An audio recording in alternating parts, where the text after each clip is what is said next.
Labor is back in power for the first time in a decade. The political environment is vastly different. The Teals took from the Liberals but could take from Labor at the next election. The Greens are a threat to both major parties in the inner city too. And Labor won with the smallest primary vote in history. A win is still a win though, but both major parties cannot ignore the political earthquake that was the 2022 election. It is fitting. So I say to everyone here, all of my parliamentary colleagues, don't miss the chance, because you're not here for that long. None of us will be.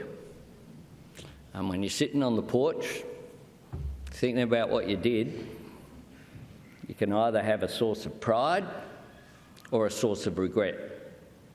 No middle path. No middle path.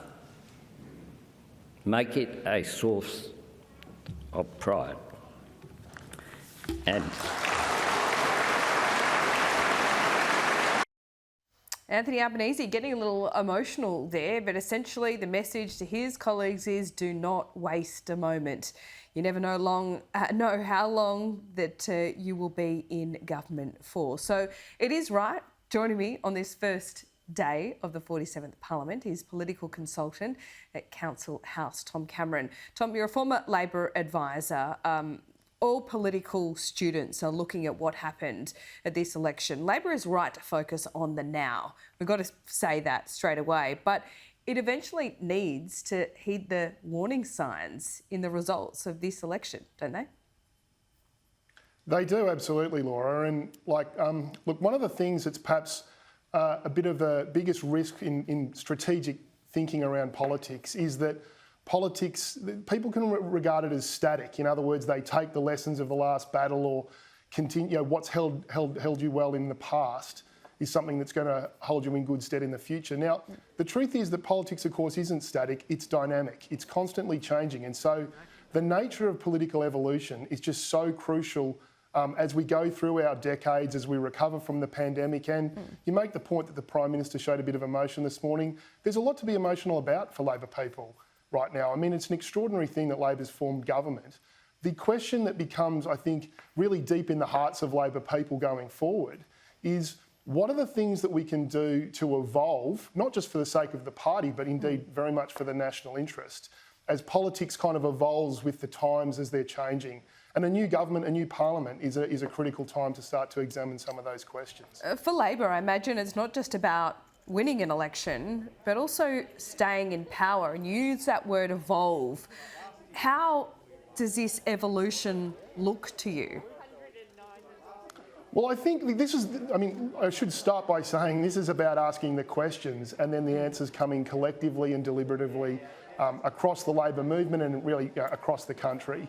I think one of the things that's perhaps worth examining, particularly in the context of what we're seeing at the moment with such a strong focus on cost of living and some of the economic challenges that the country is facing, is that the Labor Party have for so long now, for over 100 years, fundamentally defined its identity by its relationship and its purpose being about workers, about, in an economic sense, you'd say units within the labour market, and in a value sense about the working man and women and their families and what they can do to them. Now, that should continue to be absolutely a huge, if not kind of central motivating factor from what the modern Labor Party and modern Labor government should be about.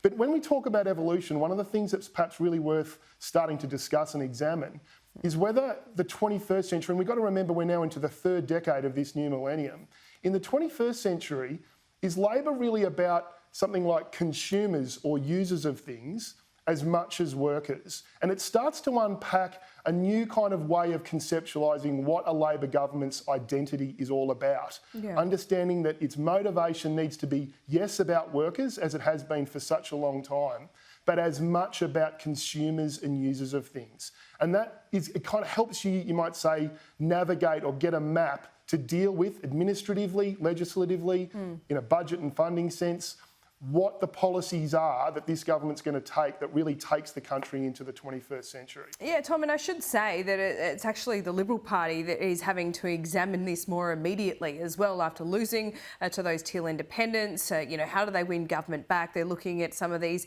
outer suburban and city seats that are traditionally Labor seats. So, you know, the two major parties going head to head with each other, that has been the tradition. But then you've got all these minor parties that are able to speak, I think, more freely and more frankly to their electorates in a parliamentary system, whereas some of the Liberal and Labor MPs in marginal seats are a bit constrained by their party structure. Now, I'm not saying party structure is a bad thing, but is there room in 2022 for some of these individuals to be able to speak more freely? I mean, in the Labor Party, you're still kicked out if you cross the floor, for example. Yeah, I don't think I think we can ask the question of whether there's enough room now. I think it's really worth examining, though, could there be more room for differentiation, for, you might say, to use a bit of jargon, broadcasting on multiple wavelengths to many different constituencies within what constitutes the modern Australian electorate.